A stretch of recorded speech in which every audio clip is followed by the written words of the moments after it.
Good afternoon, everyone. My name is Lungile Ngwenya, and I'm the social media editor at CITE. My presentation is on TikTok, and I'll mainly be focusing on what we are actually doing here at CITE in terms of using the TikTok platform. So before I start my presentation, I'd just like to ask, how many of you are practicing journalists? Please show by raising your hand. Journalists, if you've ever written a story, or you work at a media organization or for a media organization.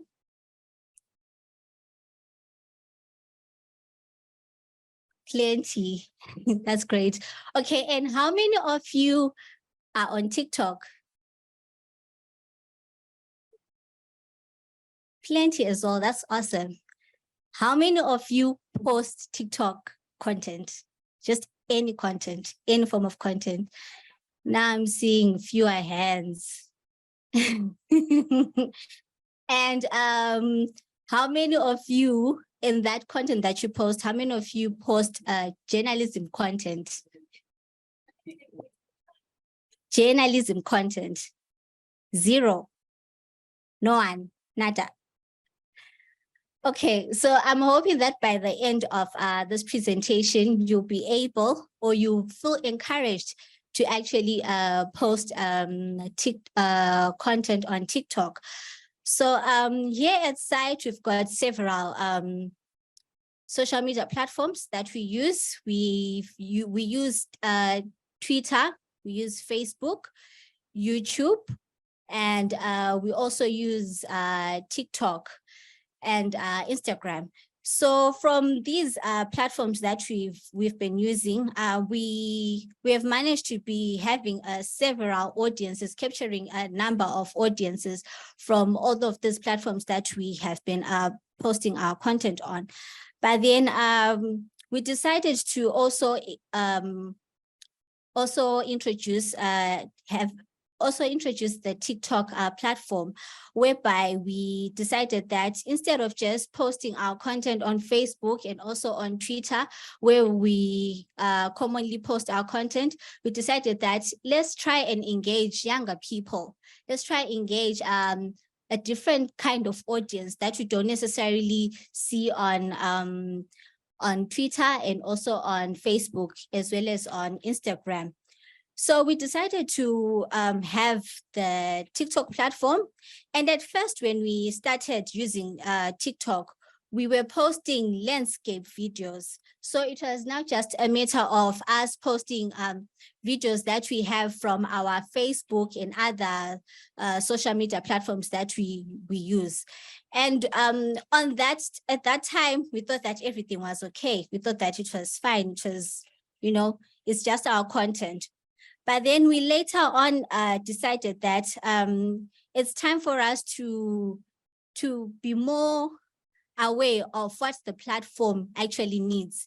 And also in terms of us engaging the younger people and also engaging the audiences that are actually on that platform, we needed to change the way that we're actually doing things.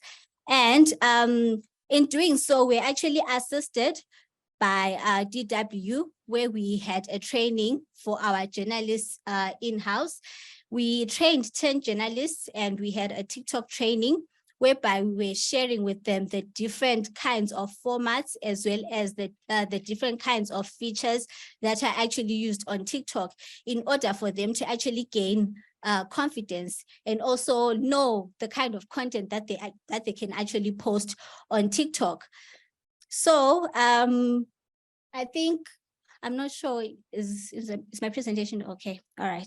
So so what we did is we started experimenting on the different types of formats that can be used on TikTok in terms of posting and also sharing news stories and making them much more interesting and engaging for our audience online and also for our younger audience. So for the first video and for the first formats that we used, we made use of the green screen. We made use of the green screen format. So this format I think is self-explanatory. You just have a background. You'll be having a presenter who is usually the journalist, and then in the background, they'll be showing what they're actually explaining on, or what the story that they're presenting on is about. So I think you can just play a few seconds of that video so that you can get an idea.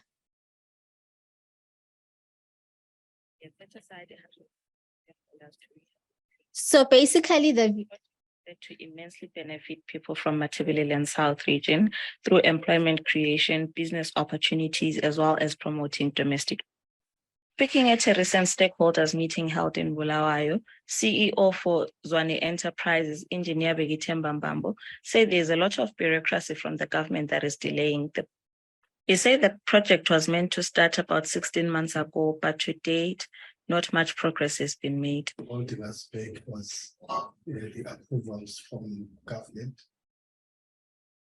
Okay, so from this green screen format, we made use of different visuals to make it much more interesting. It's quite different from the other TikTok videos that you see that mostly comprise of dance or of lip sync and other features that TikTok users use.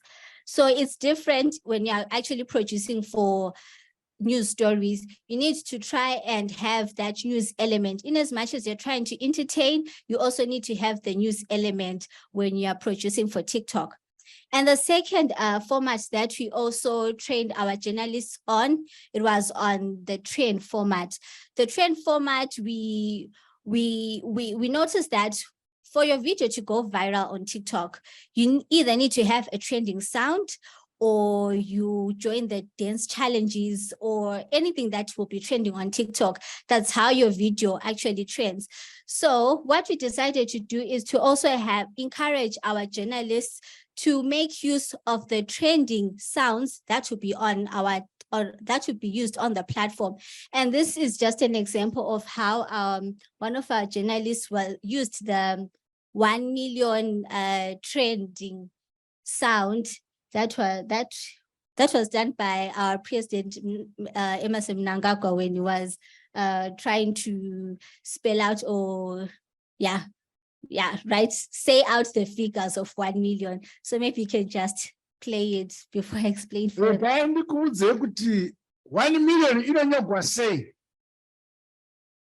Unotanga ku bara 0, o bara 0, o bara 0, obeka koma. O bara 0 umwe, ugo bara 0 futhi, ugo bara 0, oshibeka koma, oshiti 1 million.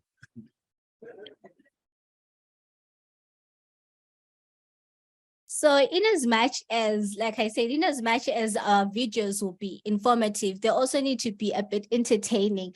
You might not see what the text was, what was written on the text, but this video was mostly focusing on elections.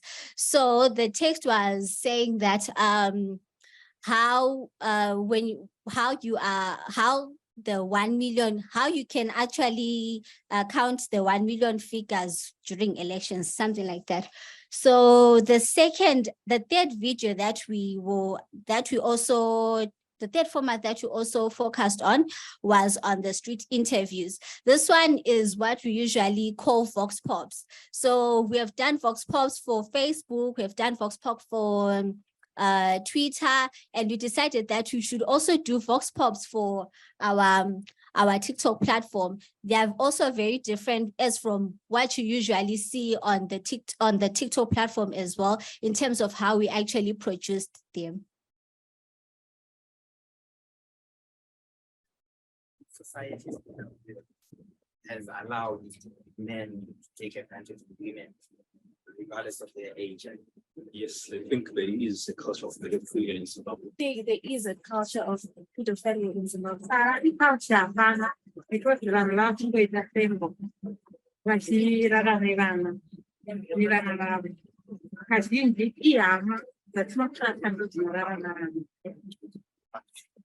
be arrested and thrown away. Yeah, throw away the key. Those who violate children must be arrested. performance was increasing. Drastic measures should be done by the law or by the government to say maybe life and job, because this is a really threatening issue, and the family has to make sure that the children are safeguarded, and also the society. So I would like to believe each and every one, we all have roles to play.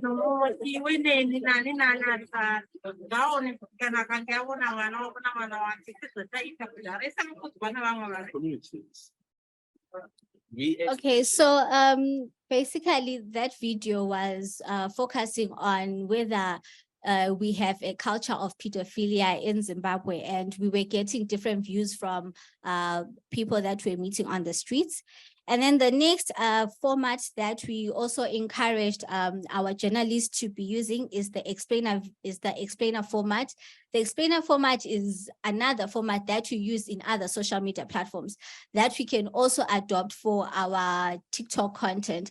And they'll just play the video so that you can see what it's all about.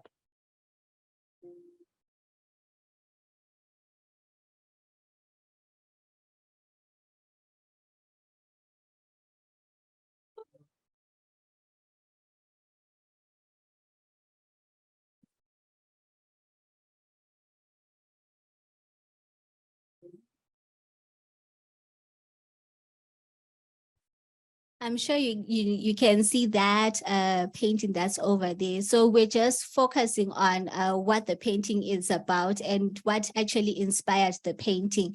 And we made an explainer out of that. And then the last format that I'll also talk about is the special effects and features format. So for this format, we realized that there are a lot of things and there are a lot of features that you can experiment or use on TikTok. And we encouraged our journalists here at CITE to also make use of those. You can experiment in whatever way, in as much as you be sharing your news story. You want to make it quite interesting for the next person who is actually viewing or post or scrolling through the TikTok platform to stop and actually watch your video and see what it's all about. This video, we used different texts. We also used voiceovers, and at the end of the video, we also used just a small audio for Alice. So we incorporated a bit of AI on our video. It was more of a program that we're doing at CITE, which is called Radio Counselor. In this segment of Radio Counselor, we asked the Bulawayo Ward 1 residents to give feedback on the performance of their councillor Mlandi Ncube. The residents rated their councillor based on the following: community feedback meetings, campaign promises, accessibility, and overall performance. In an interview with CITE, Councillor Mlandi Ncube spoke about some of the progress he made in his ward. To try and apply to council and ask council if they can have mercy on us as Ward 1 residents and give us ownership for that area. If we have now used our money, the retention fund, to refurbish those areas. This is what some Ward 1 residents had to say about the performance of their councillor Mlandi Ncube. Ukansila wethu uMlando senzele iproject yokuthi sifensele amaflats ethu lapha sile fence entsha ende ukuthi amasela hayi kasadlula dluli, wasifakisela lamagede amatsha, amagede angu-2, wasifakisela lamasolar geyser. Uyayenza lathi ama-meetings. Siyabonga. Nxa ngimreta ngiyamnika 8/10. We are speaking to Mr. P. Ncube from Ward 1, our councillor Mlandi Ncube. He's one of the best councillors we actually have. We thank him so much for his unwavering dedication to us as a community. He is always there for us. Difficult to rate. One, I've never met him, never seen, heard anything from him. Ward 1 is in a sorry state anyway. Tried to get hold of him. No one seems to know where to get. I was told his offices are there, Jairus Jiri. Went there, waited more than an hour. No. In this segment of Radio Counselor. Okay, so we We used different voices, and we also used a presenter, and then at the end we used our AI presenter. You can, if you want to watch more of that video, you can go to our TikTok page just to see more of it. And then throughout these formats that we were training our journalists on, we also managed to have different videos that they shared during the election season. So we noticed that in as much as you'd have these formats, you also need to actually apply them, especially in different situations. I'm not going to show you the videos, but then if you go through our TikTok platform, you might see that there were quite a number of election videos that we were showing and that we were also producing during the election season. So what you should notice is that sometimes on TikTok, because of the nature of the platform, you don't necessarily need to be posting the hard news that the structure or the format of the hard news that you post on Facebook or on Twitter. But you can actually post the lighter part of maybe the whole presentation that would be done at a rally or anything like that. And if you notice on some of the videos that we have on our platforms, our journalists managed to grab those kind of videos, and we're producing most of those videos in as much as we're uploading the videos where we're focusing on the hard-hitting issues that you can also see on our other platforms. We also managed to focus on the lighter issues that you might not see. Someone might just look at them and they think that they are not really relevant or they're not news. But for a platform like TikTok, that kind of content is actually, jewel. It's something that you actually be wanting to view, and that's what actually makes it trending. When the power went out, there was someone who actually shouted that, so do we have meat in our fridge right now? So it was a video. This sound, we actually created a video out of it, whereby President Mnangagwa mentioned that if there is a power cut, we should approach him. Any citizen of Zimbabwe should approach him and let him know that there's a power cut. And people who say that there's a power cut are actually lying. So these are some of the issues, and these are some of the videos that we're actually posting during the election season. So moving on to the challenges that some of the journalists in our newsrooms were meeting whilst producing the TikTok videos was that some of the stories that we produce, they'll be difficult to visualize. So in that way, it makes it quite difficult for that story to be then converted into a TikTok video. And then the other issue was the time constraints. As a journalist, you work with deadlines, and TikTok is a new platform. So I'm probably thinking that maybe the reason why some of you are actually not posting content on TikTok is probably you're faced by the same challenge in terms of the time constraints and actually learning the different features on TikTok. So it really didn't take it took our journalists some time to really grasp how they actually produce the TikTok videos that they are now producing. It wasn't just a walk in the park. And then the other issue is the issue of mobile phones. So you might find that maybe your phone has no space or memory, and you would have to delete some of the content that you have, or some of the videos that you have on your device for you to actually produce a TikTok video. So those are just the few challenges that were being met by our journalists here at CITE in terms of producing our TikTok videos. However, all in all, I'd like to say that we have really moved from the time that we actually started producing TikTok content here at CITE. We're using landscape format, like I mentioned, but then right now, if you go through our TikTok pages, we actually have trending videos that are shared like fastly across the country.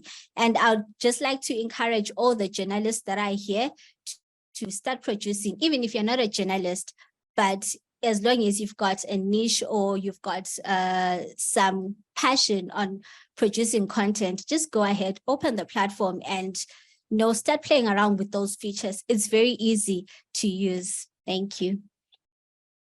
Okay, so the question is, how is CITE monetizing the content on TikTok and on other social media platforms? And is this revenue a significant contributor to CITE's financial health? Who's going to take that one? Lungile?